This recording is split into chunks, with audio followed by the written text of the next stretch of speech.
All right, folks, it's another episode of America's Hometown Horror, and I am excited to say that for the first time since we have started doing the show, we have a new advertiser. That advertiser is Fanatics. Fanatics is the world's largest collection of official fan gear from all the leagues, teams, and players you love. If you enjoy America's Hometown Horror and are looking to buy a new jersey, sweatshirt, or hat, you can support us by going to podgo.co/fanatics and get 25% off your next order. That's podgo.co/fanatics. Fanatics, officially licensed everything. Thank you to Fanatics for sponsoring our show. What do you think of that? Thanks, I think of a song, and it's, I feel like we made it, like, to a certain extent. It's not the biggest deal, but it's a big deal for us. Is that a Shania Twain song? Looks like we made it. That's not a Shania Twain song, is it? It. Yeah. Oh, We've come now, baby. Might have took a long way.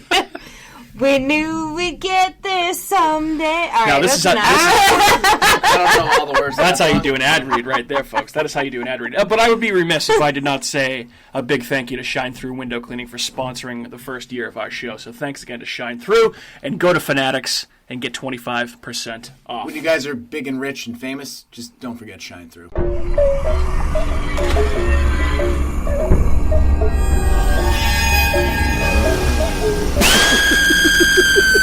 And away we go. What is up? What is up? What is going on, folks? My name is Mike, and thanks for tuning in to another episode of America's Hometown Horror. America's Hometown Horror. Happy to have you back, and as always, I am joined by my esteemed co-hosts, Kat. What's up? Good to have you as always. And back for the first time in a few weeks, Mr. Andrew. What's going on, pal? Jeez, how many episodes did I miss? One? 2, I think. 2? What 2 did you do while I was gone? We did What We Do in the Shadows, and... Oh, no, we did the... so just one. Just the What We Do in the Shadows. Yeah, because you were under the set. I've been gone for years. No, Well, I forgot that we recorded... To be fair, we couple. recorded them close together, and then we took a week off, and then we recorded one, and then now you're back. So it's been 2 weeks. Kind of reminds me of that Seinfeld episode where Jerry's talking to George about Elaine's replacement, that he's got one lined up. And George is like, glad you don't have a replacement for me. Right. So quickly, he's like, oh no, we do. Well, you weren't replaced, you were just not here. It was Well, now I just feel me like and that's Mike, double so... pressure to bring it. You gotta bring it, especially we got the new ad read. Shit is real. Gotta bring it. Yeah, so what's been going on? What's been going on since the last time we talked to you on the show? Well, I went to Andrew? Myrtle Beach. Yeah, how was that? Fun. Yes, It was, and quarantined after. no, it was a good time. I mean, golfed, drank. Set up one bar. Bars are open? Yeah, got yelled at by some old Did, guy. It's fine, though. Whatever. How are the golf courses? Soggy. They had Soggy. they had got a lot of rain before, and it's in it's like a wetland. It's like below sea level, so everything was a swamp. Did you play at a Jack Nicholson course? Jack Nicklaus? What? The shot. Nicholson's the actor. Jack Nicklaus is the golfer. Shit. Sorry. Everyone always confuses them. It's okay. Quite all right. I mean, we didn't. It was windy. It was windy. I mean, and it was warm. But it was like high 40s, low 50s, so it wasn't that much better. But golfing in January for a week, somewhere different, it was still great. Yeah, absolutely. Can't beat that. I mean, what else could you really ask for? Not much. I had some maybe Bojangles, some. Yeah. Oh, I love Bojangles. which is really good. Cat loves Bojangles. If they ever want to do an ad read, I would endorse the shit out of their fried chicken. I would buy a franchise up here and own it please. myself. Because Popeyes, and people go, well, there's Chick-fil-A. No. But Chick-fil-A doesn't have fried chicken. No. They have...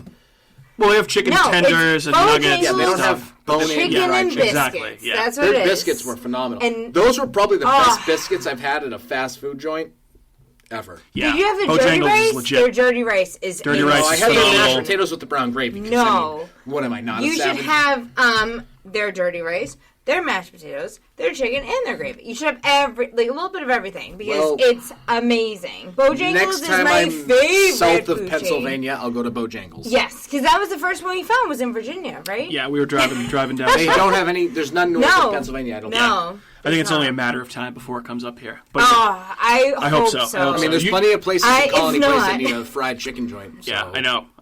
Well, speaking of fried chicken, so you mentioned earlier that you had your first Chick-fil-A experience. Your thoughts? I did. Chick-fil-A I wish reviews. I got the chicken strips instead of the chicken nuggets. Mm-hmm. I'll say. But I appreciated the option to have grilled chicken and fried chicken as a woman, which I know not everyone is going to agree with because I am, the only woman here, and you guys are going to be you do know that if you go to a fast food restaurant, though, it's not grilled chicken. I know. I'm just saying, it's a nice option. It came with lines on it. It's a nice option. Also, a nice option is their macaroni and cheese, which is phenomenal. It's good. It's very good. Oh, my gosh. Time out. So you hadn't been to Chick-fil-A? No, never. I thought it was you. No. I got confused because the bag said Mike's name on it. Well, so when you sent the picture... Oh, I ordered through the app. I thought you meant you, and I was like, Mike hasn't had Chick-fil-A? No, you got You hadn't had Chick-fil-A? No, I hadn't had Chick-fil-A. Did you have a milkshake? No. You did not get milkshake. I still can. My God. You know what the best thing about those places is? They have mouthwash in the bathroom. Chick-fil-A? What? Wow. The ones down south, they have it's like a sanitizer. Yeah. Maybe it was sanitizer. I think they have mouthwash. So you swallowed hand sanitizer? No, I think some of them down south actually have mouthwash. Oh, okay. Because I didn't drink any sanitizer. How did that I can see they have like the Southern hospitality thing going on, so I could see that. I could see that mouthwash. You know what's better though? Their honey mustard is very good. I'm a big fan of the Chick-fil-A sauce. I was gonna say that chicken on a biscuit is my favorite breakfast sandwich ever. Spicy chicken sandwich there is. You know what was weird that I had there one time though? It was chicken, egg, cheese on a everything bagel. At a Chick-fil-A? They have it on their breakfast menu. Yeah. It didn't taste good? It wasn't bad. It was the bagel. The bagel threw it all off. It wasn't a good bagel. It wasn't like a lender's bagel or like a good Jewish bagel. Which there's nothing wrong with saying that. No. The best bagels are Jewish. Yes. No, it's just weird eating a chicken on. Yeah. No, I know what you mean. Yeah. An egg and cheese. It seems. That makes more sense than anything because it's chicken with the unfertilized chicken on top of it and then a piece of cheese. I don't think I can ever really get behind that. It was weird. It was different. I know, but a burger with an egg is a big difference between, it belongs on a pork product. With the egg.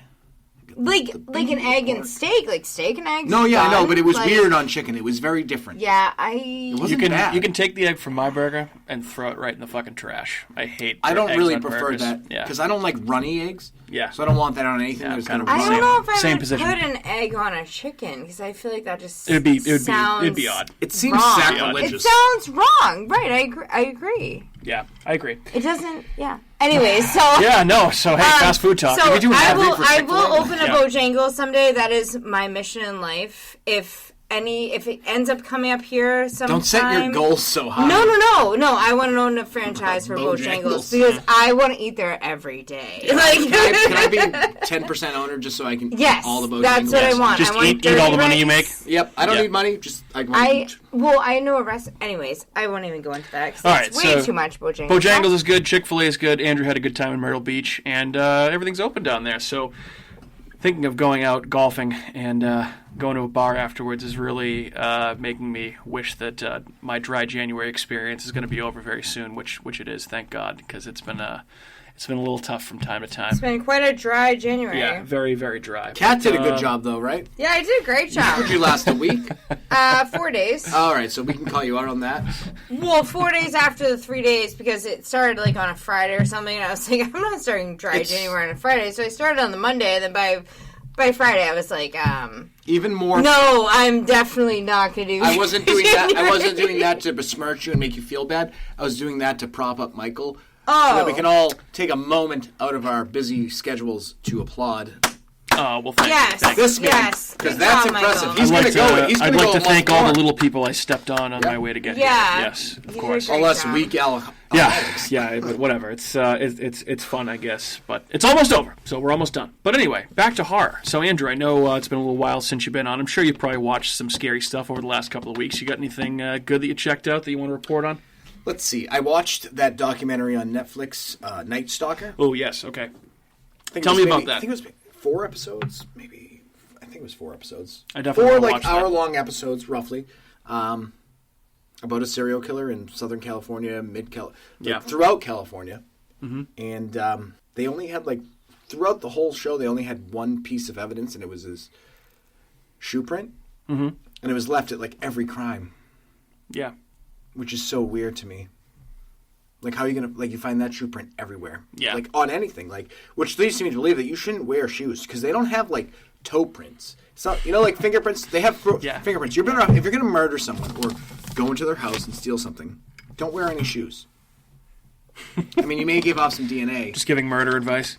Well, that's the way I look at it, is because it's a lot easier to recognize a shoe print because there's only so many shoes. But they probably don't even have a database on footprints. No, not at all. No, how would they get that? No, of course not. That's why we don't know where fucking Sasquatch is. If we had a DNA basis on footprints, we would know that Sasquatch is Sasquatch. I mean, is everyone's toes different from like everyone's I would assume it's the same thing, but no one gives a fuck about toe prints. True. Yeah. So that's what I'm saying. No interest in toe prints. If you're going to go rob a house, don't wear any shoes. Wait, okay. Or wear booties. Like Mark Wahlberg in The Departed. Yeah, there you go. There you go. Right why there. wouldn't people care about toe prints just as much as they care about fingerprints? People don't walk around barefoot most of the time, I guess. Yeah, how often are you touching things with your toes? Well, I'm just saying. You go to someone's house and you murder them, and you like rubbing their nose with your toe. Would you be more likely if someone said, "Can I have your like toe print versus your fingerprint?" I'd be much more likely to be like, "Take my toes." Yes, well, that's also because I get my toes done. The all the whole time, point of this is most people when they're doing anything, they're wearing sneakers, so your toe print is fucking irrelevant. Are you missing that part of this? Exactly. Yeah. Yes, that's what I'm saying. That's why I'm saying it's less. You're less likely to get. No, we're leaving that in. No. You're less likely to get caught if you take off your shoes because they can figure out where you bought your shoes, who manufactured these shoes, where they came from. Like they had it all down to a science. It was like in the mid '80s, and they figured out that this one specific type of shoe was sold at some place in Arizona or whatever. One pair of shoes was sold there. Mm-hmm. And they still couldn't find them. Yeah. But maybe someone was barefoot walking around. I and get that. You're missing the point. We're on the ground. Yes.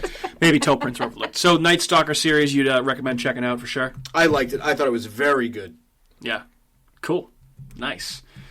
I watched a lot of X-Files lately. That's kind of been my thing while, hanging out, watching X-Files. Mm-hmm. We finished that show, I Am Not Okay With This, on Netflix, Kat. What'd you think of that? Never mind. Sorry. And Do we want to give her a second chance? Yes. Ask her one more time. I Am Not Okay With This on Netflix. Okay with what? Okay.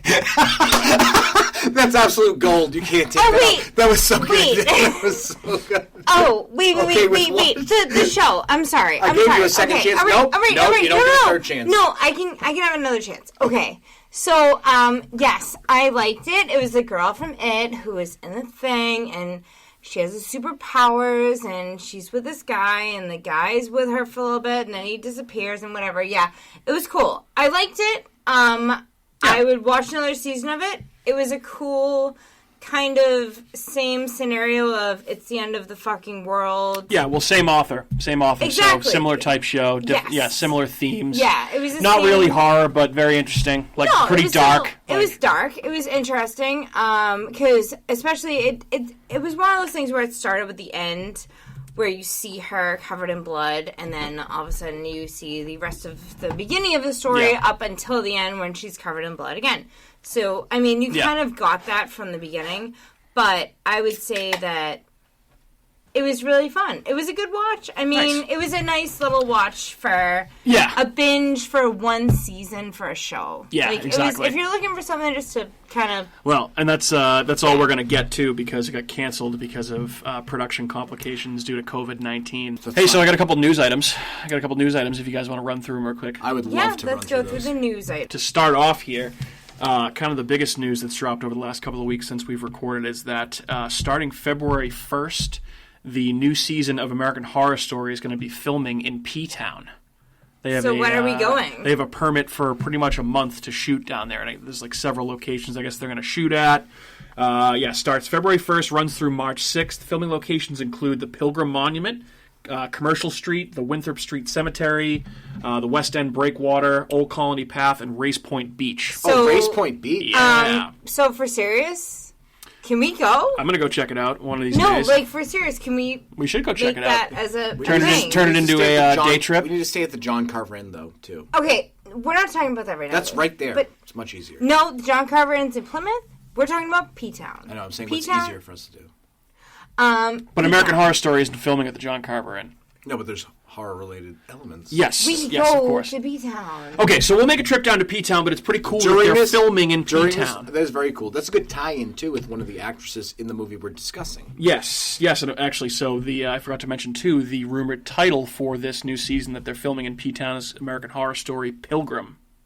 Ooh. Yeah, so I don't know what they're going to do with that. Some have said that it might be a tie-in to the Roanoke season, like that type of thing, which wasn't really my favorite season, but could be interesting to see what they do with it. So, yeah. Roanoke reminds me of...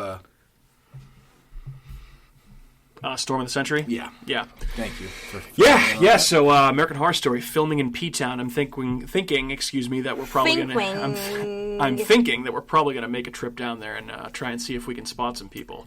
See if we can get on as extras. Yeah, maybe. No, for serious. And we should even maybe... These pretzels are making me thirsty. Thirsty. Okay, cool. Yeah, so American Horror Story Season 10, potentially titled Pilgrim, filming in P-Town, so maybe more on that to come from us. I guess we'll have to see. Next news item. We're not even really, I guess, some speculation that's been out there that I thought was kind of relevant, but so a little sequel talk to a couple movies that are pretty good and haven't had any sequels made yet. So Micah Monroe, I think that's how you pronounce her name, the lead actress that was in It Follows, recently said that she would like to return for more It Follows movies. In addition to that, the director of Donnie Darko has said that he's done significant work on a sequel to Donnie Darko. And there may be a sequel on the horizon for that. So it sounds like of the two, Donnie Darko might be getting one sooner than It Follows. But I ask you both, would you like to see a sequel to It Follows or Donnie Darko or both? Absolutely, both. Both? Yes. Yep. Donnie Darko, if Jake Gyllenhaal's back. Yeah. He was so good. He's such a good actor. I mean, I wouldn't want another And Donnie Darko. It Follows, you say. I'm pretty sure that I already came up with a sequel to that. Yeah. That would be a movie. That would be a movie that it's easy to come up with new circumstances for that. Awesome. Yeah. Sequel, by the way, it was called It Swallows. Yes. Available on browsers. Yeah. It Swallows. I knew you were going to go there. Yeah, I agree. I'd like to see a sequel to both these. I think that'd be pretty cool. It Follows would be a cool sequel, and I mean, Donnie Darko is an interesting sequel. Yeah. Donnie Darko would be an interesting sequel too, because don't they all die? Isn't it dead at the end? Like, yeah, I haven't seen it. Is it forever. just a weird rabbit that comes back? I haven't watched Donnie Darko in so long. Donnie Darko's weird. I think I've only seen it like once. I loved it. Oh my god, I watched it a few times, but Yeah. I was just not in a place. It was to one of really the first. It remember was one of the first movies that my movie dad existed. recommended to me, and I was like, Hefe recommending Donnie Darko. That's yeah. random. He was like, I watched this really weird movie. You'd love it. It's really and it was dark. like back in like 2001 or what? I don't. That movie's old as fuck. It's old. I mean, is, Gyllenhaal was yeah. young. Yeah, like, and really he was young. like, you should watch this. And I was like, I can't watch any movie. You want to watch You're it? saying it's And I watched old? it, and he was like, God. I was like, wow, that was a really good movie. I was shocked that he watched that and liked it. That's when I was like, oh, see, we all got the same taste. Well, I was just saying actually today that when we were in college, it was like 12 years ago. Like, that's insane. And like, we were talking about things we used to watch, like I used to watch Donnie Darko in college. I'm like, how old is that movie? Because that movie was older than when I was in college. Right, so I was just like, geez, how old is that movie? You specifically brought up Donnie Darko earlier? No, we brought up how old we were in 2003, college, but- and I just remember watching that movie when we were in college as Gotcha. like a thing. Okay, Yeah, okay. I was like, I that got you. movie I was understand. old at that point. Cool. But it had already been out. 2001. Wow. Yeah. So it's 20 years old. 20 years old. That's crazy. That's Damn. weird. Wow. All right. So in on sequels for both. I'm with you. I'd Yeah, like to see a why sequel not? to Fuck both these it. movies. Fuck it. Why They've the made fuck sequels not? for worse movies, so... Yeah, I agree. And you know what? That's it for the news. So all that's left now is to move on to our topic du jour. You guys ready for that? I'll try some of that. There's something funny. You smiled a little. Funny? No. Why? I mean, I just wish you could stay and see my performance. That's all.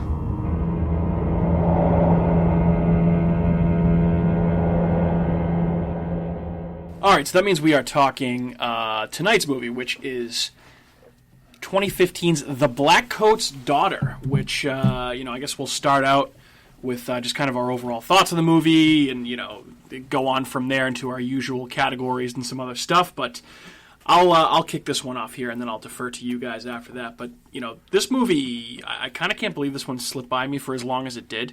I mean, I know it was made in 2015, and it was kind of one of those movies that was in my Netflix queue forever, and I just kind of kept it in there. I never really watched it. I saw it got some pretty good reviews, and I saw it was made by or distributed by A24, who are kind of known for like their weird, artsy, like indie horror movies. And so, watched it finally. Kind of loved it. I think I kind of loved this movie. It definitely like kept me thinking for a few days after the fact. It stuck with me a bit. And it was a very interesting story that kind of kept me engaged. And while I will say no spoilers quite yet, you know, the quote-unquote twist of the movie I kind of saw coming from a mile away. But with that being said, I don't think necessarily that, you know, the director here was setting out to be like a Night Shyamalan or whatever, but it wasn't too hard to put two and two together with where they were trying to go. But probably my favorite part about the movie was the atmosphere that they tried to build with this, right? Very creepy, very unsettling. I think it owes a lot to The Shining, Psycho, The Exorcist, various other possession-type movies, which I don't think it's really a spoiler to say that this is a possession-type movie because it's in the description and the trailers and all that stuff. But the music was also really good. Very creepy. That kind of reminded me of The Shining a little bit with like the soft, screeching, distorted voices. And I thought all the actors were in awesome form here. Kiernan Shipka as Kat, Emma Roberts as Joan, and Lucy Boynton as Rose. I had to look up what else she was in, but she was in Apostle, and also in Bohemian Rhapsody. I think she played Freddie Mercury's girlfriend. Apostle is one of my favorite movies. I know that was on your list of movies to do this year. But she's fun fact: she's also been in a relationship with Rami Malek since she was in Bohemian Rhapsody with him. So it's Rami Malek's girlfriend. Yeah, so I really dug this movie a lot. I thought it was pretty cool, and I know we'll get into a lot more about it. But, Kat, what did you think of this? I know it's fresh on your mind. I had no idea what it was really going to be about when... That's the best way to go into this movie, I think, not knowing much about it. I mean, you guys were talking about it, and, like, I know you said you had seen it, and you were like, we should do a podcast about it. And I was like, all right, well, sure, I'll give it a go. Yeah. As a team player. Sure. And I liked it. It was a good movie. I like who I call Sally Draper from Mad Men. Yep. I forget her name. Who, Emma Kiernan Roberts? Shipka. That's her name. No, so she was Sally Draper in Mad Men. Is that Emma Roberts? Emma Roberts is And then Emma Joan. Roberts plays... No, but isn't she Sally Draper in Mad Men? Because that girl's way too young. No, that's the main girl is Sally Draper in Mad Men. Yeah. The younger girl, Kiernan Shipka. The one that's Kat. Kat is Sally... The actress is Sally Draper from Mad Men. Yeah. And she plays... Catherine, and it's Kat. K-A-T, yeah. I was like, I'm going to get a beating on this podcast tonight because they're going to be like, oh, Kat is this blonde girl, and she's like, you know, the girl villain. from Poltergeist that eventually gets into a, all-girls school, and then I was like, I don't know why you were so hung up on that, because it never would have come up unless... This would have totally been, you guys would have totally targeted me, and I was like... Yeah, but Kiernan Shipka, she plays the character Kat. She's in Mad Men as Sally Draper, and she plays Sabrina in The Chilling Adventures of Sabrina on Netflix. That's the same girl. Sally Draper? Oh, I didn't realize and that. Emma Roberts has been in a bunch of American Horror Story seasons and all that kind of stuff. Yeah. So, yeah, no, I mean, the cast was awesome. I thought it was a great movie. Okay, cool. Andrew, what about you, my friend? I thought it was fantastic. Very dark overtones, good ambience for a horror movie. Like, very just... Every scene felt chilling in a certain way. Like, there was a few, like... That's what I thought made it was a horror movie, was the death scenes, and the kills were so gruesome. Yeah. And so good. Nasty. It was so, like... I don't remember seeing a horror movie where the death scenes have made me very uncomfortable watching. Yeah. These ones made me very uncomfortable watching, and it's very fitting that the director of this movie, Oz Perkins, is the son of Anthony Perkins, who was in Psycho. Right. Yep. Who played Norman Bates, that he would use so many knives. It was essentially the shower scene, except you see everything. Yeah, that's why I said it kind of reminded me of Psycho a bit. The kills were very... The kills were like... the one in the shower scene, though, and you don't see anything. Yeah, well... This is what it would be like. Though, like the sounds it was the same thing, like, what yeah. type of melon were you using? Right. Was it a cantaloupe?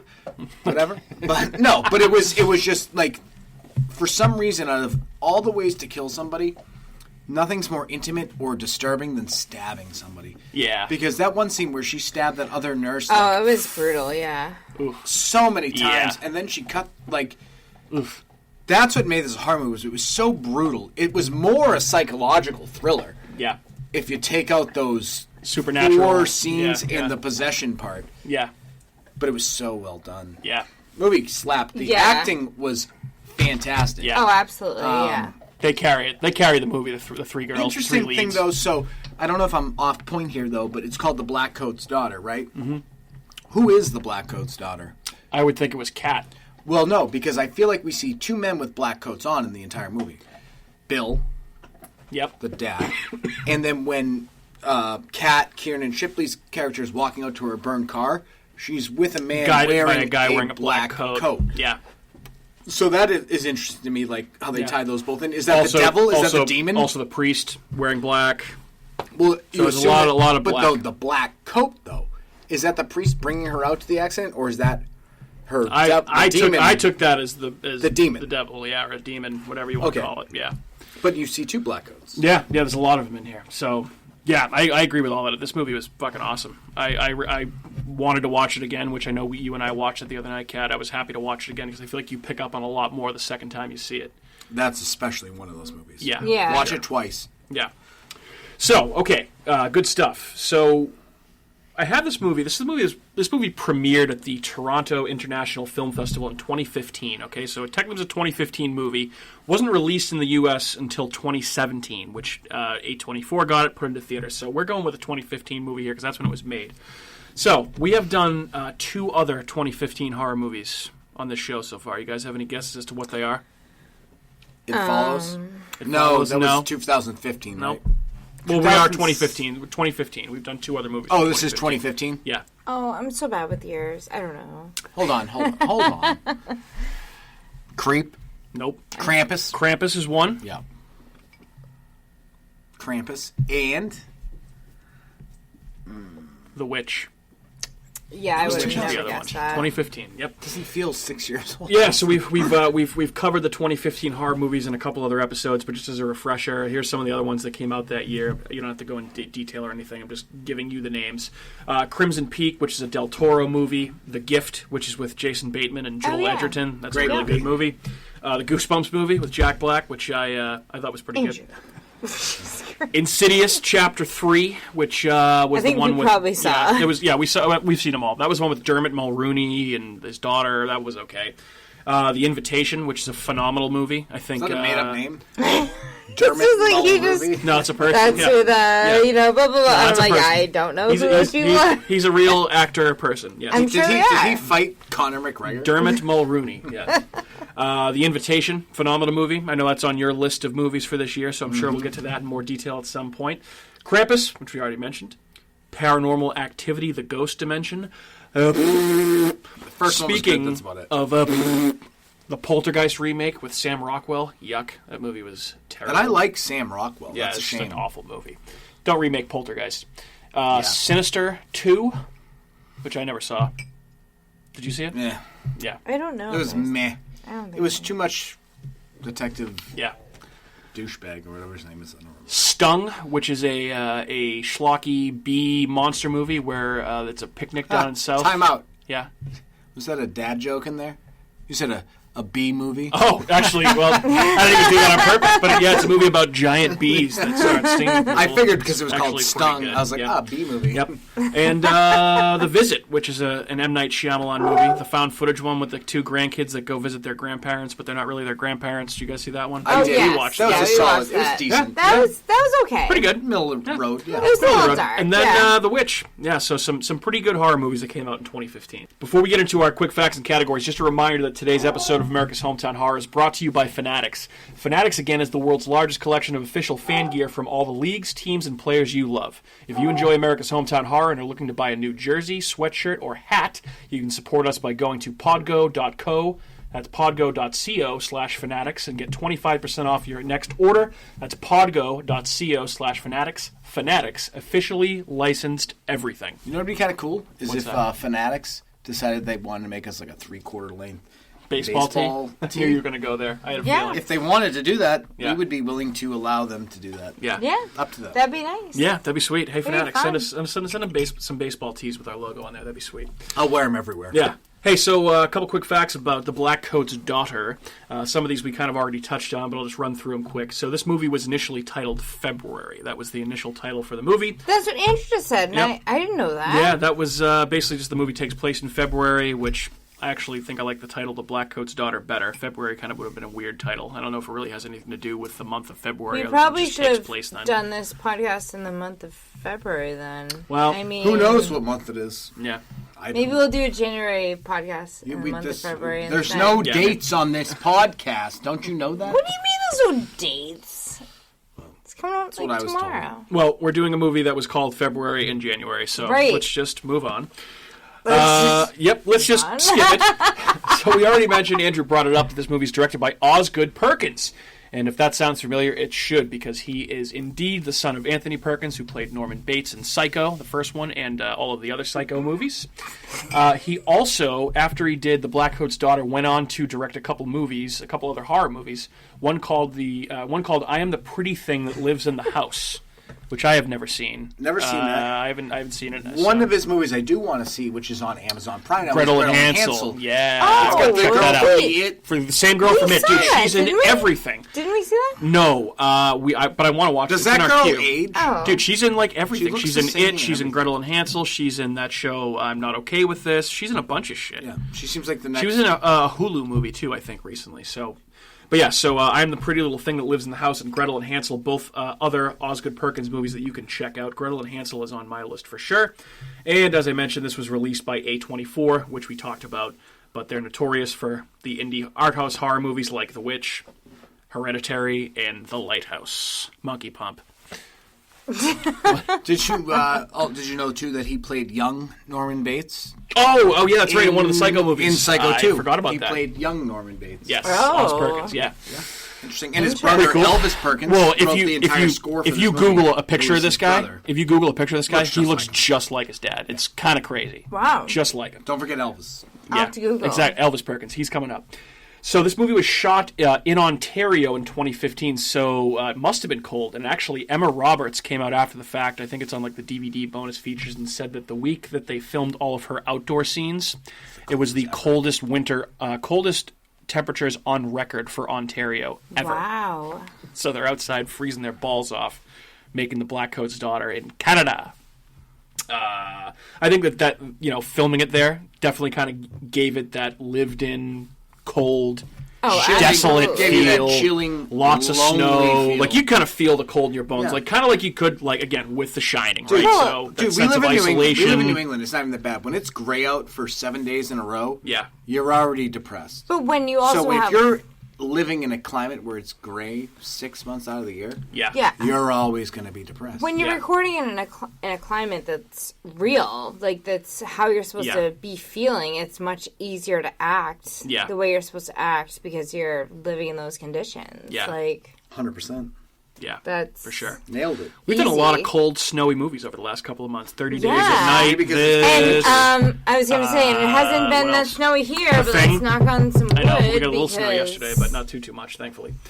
Not much Okay, where were we? Oh, okay. So the school that the girls go to is called the Bramford School or the Bramford Academy or whatever. So if you are familiar with horror trivia, you may have picked up on the fact that this is the same name of the apartment building that the characters live in Rosemary's Baby.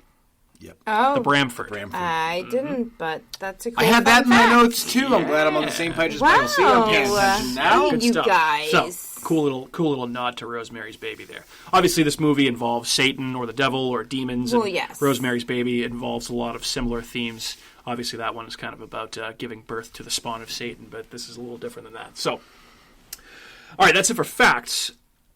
Some analysis in this movie that I kind of thought of while I was watching it for the second time. Okay, a couple of things that you can kind of pick up on, right? So, I think that the big theme that runs through this, especially as it relates to the character of Kat, right, essentially the main girl, the villain, whatever you want to call her, I feel like the whole reason that she kind of broke bad and turned to Satan here is she felt abandoned by God.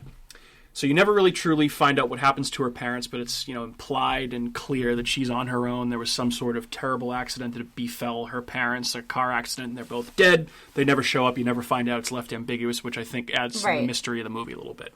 Yep. But the scene at the beginning of the movie where she sits down in the priest's office and she's talking to him, and she seems visibly bothered by the fact that he is not going to make it to her recital to see her perform that song.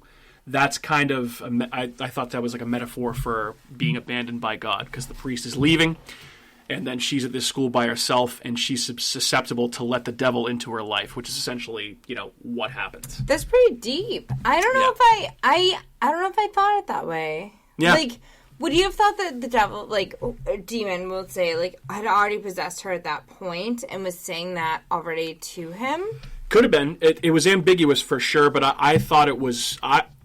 I took it as the first time that she was kind of seduced to the dark side, for lack of a better term, was when she answered the phone, or she went to go try and call her parents, and the devil was on the other line, and he said some pretty nasty stuff to her. That's a good point, too. But, so by the way, her performance where she's singing that song was written by the aforementioned Elvis Perkins, who is Osgood Perkins' brother.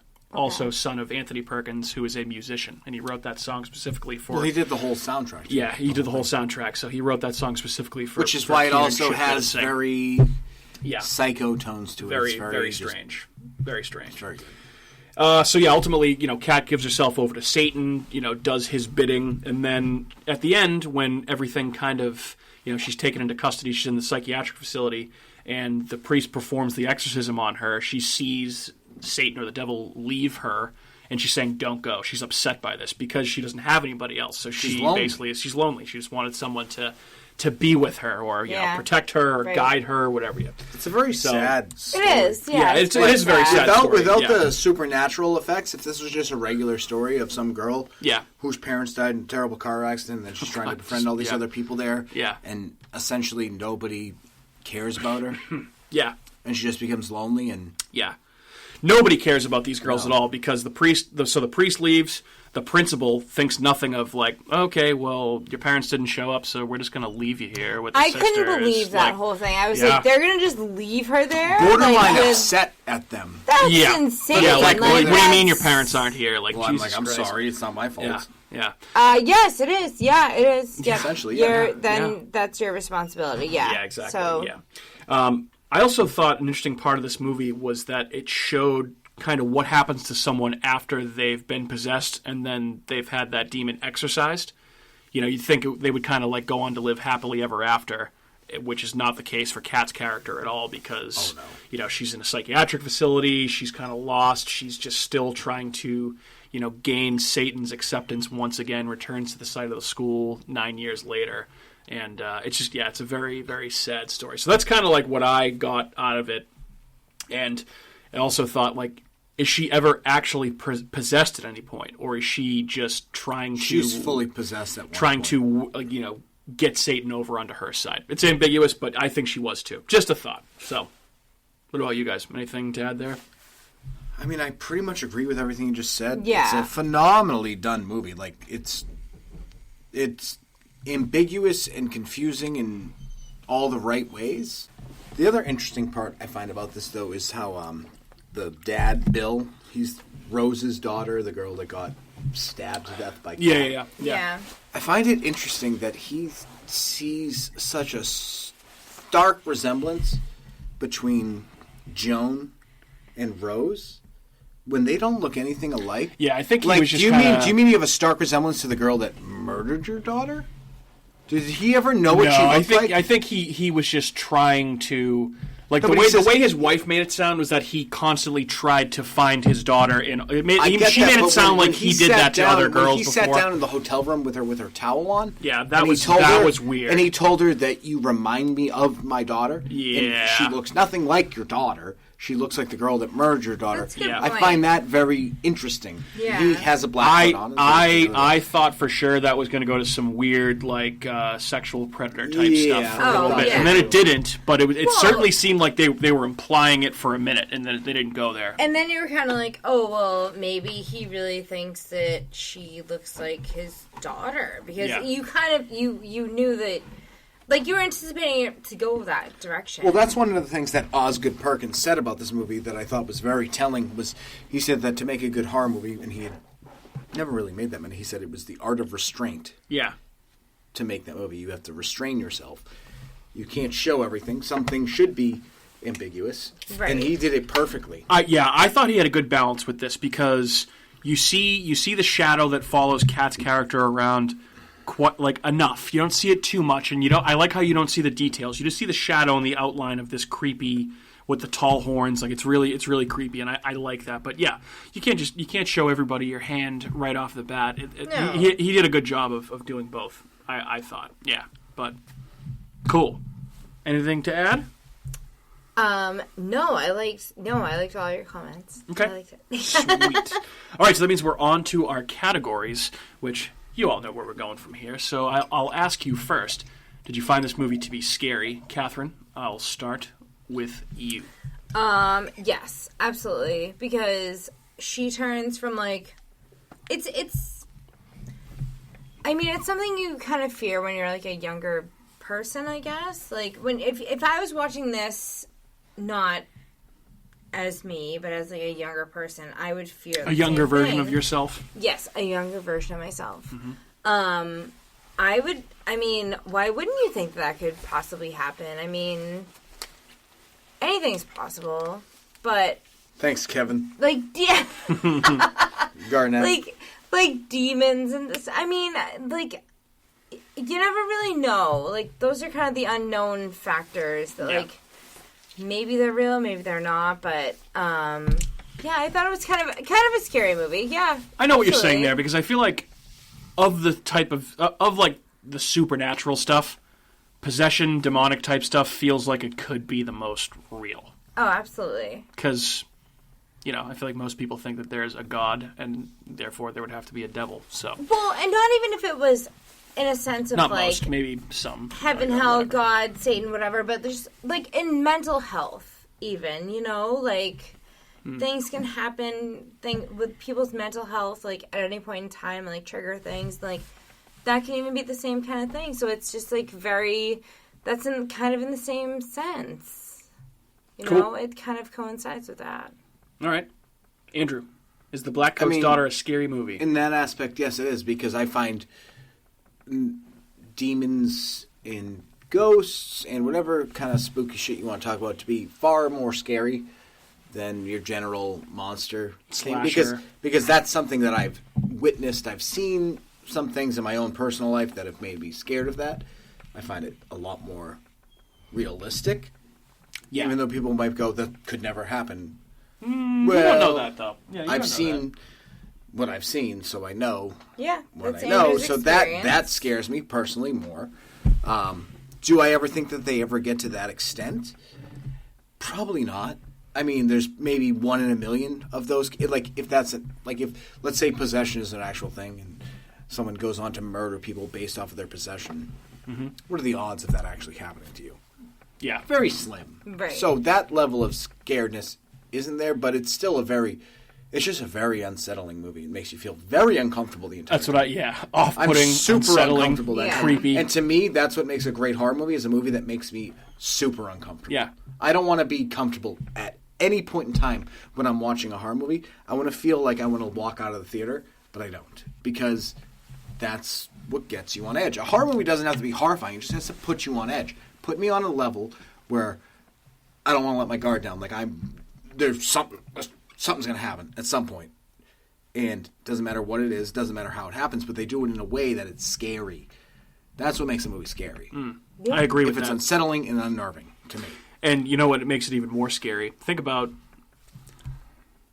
probably in the news a few times a year, a few times a month, there's some sort of massacre like this where, like in real life, so somebody killing a bunch of people, like that could actually happen. But whether or not there's absolutely. satanic involvement or not. So I think that aspect of it, that's definitely scary. But this is, like you said, Andrew, very unsettling, a lot of tension, very creepy movie. I wouldn't know if I would. So yeah, I think it's scary as well. Well, that happens all the time. Yeah. You read a story, couple murdered in their car. Yeah, exactly. It's weird. Andrew, did you have a favorite scene? Well, I feel like if you're going to go favorite scene in this movie, tough to call one. You gotta go with one of the deaths. Yeah. Oh, absolutely. Like, my favorite scene is probably when she's murdering the 2 nuns.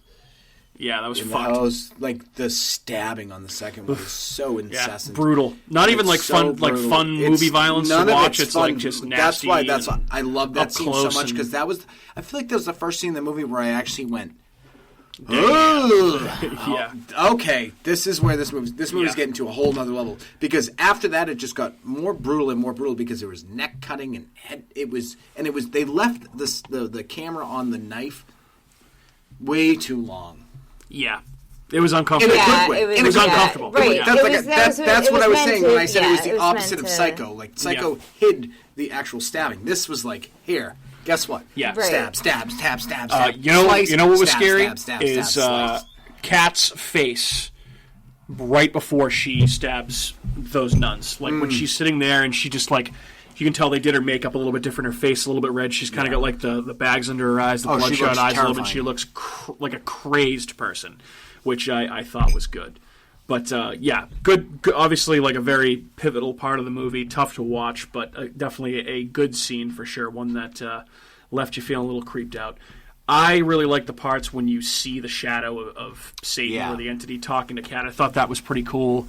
And also, the phone calls from that same entity as well that she talked from the phone. Very creepy, very kind of reminded me of Mothman. Yes. I'm glad you brought that up because it reminded me of that as well, and I would have forgotten.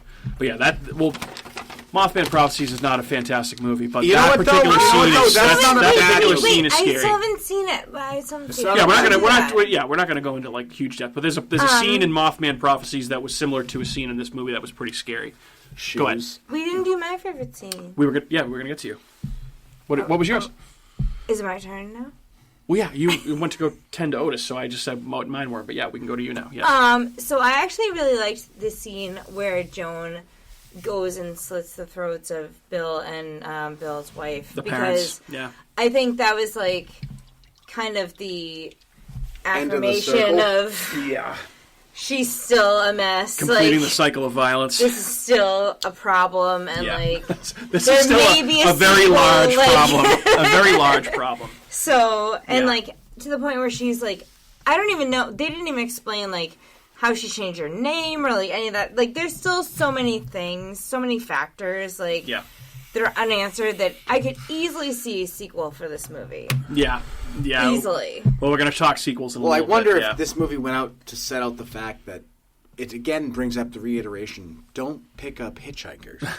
yeah, exactly. Just don't do it. No, it's a bad idea. You're either going to get murdered by them, or they're going to eat you, or they're going to do something terrible. And even we were just watching It's the End of the Fucking World, and like that's the same motto: don't pick up hitchhikers, and don't hitchhike. Don't hitchhike. Like both the same thing. Like anything on the side of the road, just drive right by, unless it's someone who. Maybe seems I mean it would have to be a really what type of situation would you have to be in for it to take you to try to hitchhike? Oh no! How bad of a situation would you have to be in without any other option? If I had to walk more than 30 miles. Absolutely. Okay. How long would that take? Over a day. Yeah. Way too long. I'll take my chances. Yeah. All right. So we usually talk about if we would replace anybody in the cast, and I would say no to this because I thought everyone was great, particularly Kiernan Shipka as Kat. She just looks insane as she starts to descend into her possession. Like she keeps telling Rose that she smells pretty. Like just she's creepy, but she's fantastic. But they're all good. Emma Roberts is great, and Lucy Boynton as Rose is very good as well. I would say Emma Roberts is better. Yeah, because when she has those random laughing fits, that was creepy. Kills it. Her laughing she goes is in the most uncomfortable part of everything. I'm like, oh god, I can't watch this. Oh yeah. It's so good. She does a great job. Yeah. You have any issues with this movie? You have any bones to pick with the Blackcoat's daughter? No bones to pick with this movie. The only thing I had, not even really nitpicks, because I feel like it's kind of grasping at straws here. But so I'd like to know a little bit. I know it was ambiguous, but I'd like to know a little bit more about the lore of the school, right? So, did Rose make up that story about the sisters being walked in on while they were worshiping Satan, or did that actually happen? Was that just one of those urban legends that they told at the school? Like I thought that could have been explored a little bit. That would have been cool. And then Yeah, dude. Obviously, Bill. Why are you picking up hitchhikers, dude? Like, why? Your wife's yelling at you, telling you no. Like, it's fucking. You know why? Because he's the dark passenger. Yeah. From Dexter. He almost reminded me of like the dad from Seventh Heaven. He's the dad from Dexter. Do you ever seen Dexter? You watched Dexter? I didn't watch Dexter. You did. Wait, is that the same Dexter guy? Morgan's dad. The guy from Seventh Heaven? Bill. No, not from Seventh Heaven. From Dexter. No, the Bill character from Blackcoat's daughter. Is he's Dexter's dad. Yeah. That's why he looks familiar. I don't know. Okay. Oh my god, he's only been in every episode for the entire 12 or 7, whatever fucking season it was. We should watch it again. We're gonna watch it again. Yeah, why don't we watch it with Mike? We should make like a date. Mike's never seen it. We can do that. So right, that's why he like, didn't know what I was talking about. You have no excuse. I do have no excuse. I think I've even watched it twice, maybe by now. All right. So for deaths in this movie, so there's a total of 9 deaths in this movie. Andrew, I know you said that Kat killing the sisters was yours. That was your favorite scene in the movie, and pretty horrible death scenes for both those characters. But the 9 characters that eat it in this movie: Rose's unborn baby, yikes. Yeah. Rose's parents, Linda and Bill, there's 4. Ms. Prescott, 5. Ms. Drake, they're the 2 sisters. Kat's parents, so there's 8. Who they die off screen, by the way. And then Joan Marsh, off screen as well. That is the character that Kat assumes her identity when she becomes older with Emma Roberts. Killed. So those are your 9 deaths. Never shown. So that's the dumbest off list screen. I've ever heard. Okay. We want to talk about deaths I've seen. I'm just saying. Saying those are the options. Can I change my favorite scene to that being my favorite death? Yeah, that's what I said. You added it, so I figured it was your favorite death if it was your favorite scene. Yeah, but no, my favorite scene is different now that I think about it. Okay, so what's your favorite scene now? Well, I don't want to steal yours. No, I don't care. Go ahead. The odds are, if I steal your favorite scene in this movie right now, don't yell at me. If I steal your favorite scene in this movie, then I know it's Kismet, Mike, and we just need to get it over with. Okay, just do it. So I thought the best death in the movie, because it kind of made the movie come full circle and kind of showed how mad Kat/Joan had gone over the years, was when she killed Rose's parents, Bill and what's her name. So I guess those were the quote unquote best death. No, those were, no, I already said. So we're in best death. Yeah, best deaths now. Jesus, that's a good death. Yeah, so those were good ones. But okay, so my favorite scene is different than my best death. That's all I'm trying to say. Okay, gotcha. Best scene in the movie is when Kat is sitting in front of the furnace with the heads next to her. Yeah. And the cop comes busting in. Yeah, that was fucked. I forgot about that part. That scene's so fucking... She goes... She like fucking screams. Hail Satan. Hail Satan. All right, so we're getting down to the end here. So a couple categories left before we wrap things up. Missed your chance. Talk about haunted attractions. I don't particularly think that this movie would work well as a haunted house, but I've been wrong before. Halloween Horror Nights turned The Shining into a haunted house, which I never thought would have been possible. These types of, cerebral, ambiguous type horror movies that don't have a lot of jump scares don't necessarily translate. Jesus, if I can only talk to live experiences very well. You need 4 areas. So if you could do this movie, you do it at the boarding house. Mm-hmm. Maybe one's at a gas station. The car wreck with Kat's parents, maybe. And then, it has to be 4 different scenes. And yeah, but those scenes are big enough where you could. You would just need enough scenes and enough characters to be able to scare you walking through a haunted house. But how would this scare you? It could be done. Would you get stabbed in the back? That would be terrifying. No, like if you're walking through a haunted house, like at Spooky World or at Barrett's Haunted Mansion, that type of thing. Yeah, but I would want someone to come out with a knife and be like. Meh. You would want to be stabbed. You're saying. With a fake knife. Yes. Well, no, I wouldn't want to that would be I essential. don't want to actually be stabbed. That would be an essential component of a haunted house based on this would be people with knives. Yeah, there better be knives. Yeah, for sure. Kat, what about you? Any thoughts? I think it'd make it a great haunted attraction. Oh, you think it would? Yeah. Why do you think that? Why? Because, I feel like it has all the components of, you're in a diner, you're scary, the Stranger Thing, all the different scenes, you could easily, kind of recreate them, and have people jump out at you, have, the demon jump out at you, have the Kat's character jumping out at you with a knife. Okay. Kind of, and, have, that, the Blackcoat kind of shadow, every now and then come by. You could do that. You could do that. It's all very manageable. Yeah. But it's never been The Blackcoat shadow doesn't have anything to do with the movie. What do you mean it doesn't have anything to do with the movie? Like the shadow that follows Cat around, like the It's demon. not a That's black- the shadow you're devil. talking It's not about. a black That's what coat. the black coat is. It's a devil. No. Maybe. I mean, it's got horns. It looks more like fucking the... It's the devil. It's a black more like coat. That's what it looks more like the is. bunny from Donnie Darko. That's not the Blackcoat's daughter. The Blackcoat's daughter is Bill's daughter. He's wearing the black coat the whole time. And his daughter was murdered by them. No. The Blackcoat's daughter is Cat, because that scene at the beginning where she sees the car crash with And her the dead Blackcoat's parents in it, and she's daughter. being guided by a guy in a black coat. That's Yeah, the but they're Blackcoat's both daughter. wearing I black thought. coats. I mean, I guess it's open for interpretation. So Well, it depends on how you look at it. Do you look at it from the victim's point of view or from the murderer's point true. of view? That's a good point too. Because once you think about the fact that Cat really doesn't have anybody, Cat's character doesn't really have anybody. She's just trying to find someone to make her less lonely. And the guy, Bill, was wearing a black coat, right? Am I missing that? No, he was wearing a black coat. And yeah. his daughter was murdered. So maybe it's his daughter. It could be. I think you could make the argument for either. I didn't think it was a literal black coat. I thought that it But I'm was right. the devil, shadow. You think is the you're black right, but coat. how do we know you're right? I don't know. We don't. We'll We'll have to who ask. told you? We'll have Did to you ask talk to Oz? Osgood Perkins. I did not talk to Oz. But, Dr. Osgood Dr. Oz. I did not Perkins. talk to Osgood Perkins. What were you saying? Fuck you, Wait, Michael. no, I don't but like any of this. I didn't know any of these black coat people in the movie. I always thought it was just gonna be Very racist. You shouldn't say that. I'm just kidding. Black I coats mean, people. with black coats on is what you're saying, right? They were Yeah, wearing black there coats. lots of people actually wearing black coats. That's not racist. They were wearing No, but black it's a coats. thing. People are wearing black coats. You didn't realize that? No, they.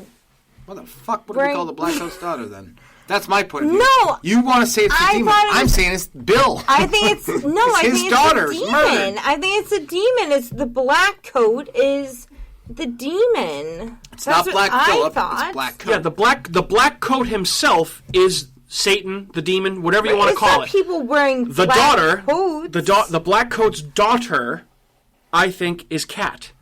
Andrew is saying he thinks it's Rose because her dad was wearing a black coat. And she got murdered.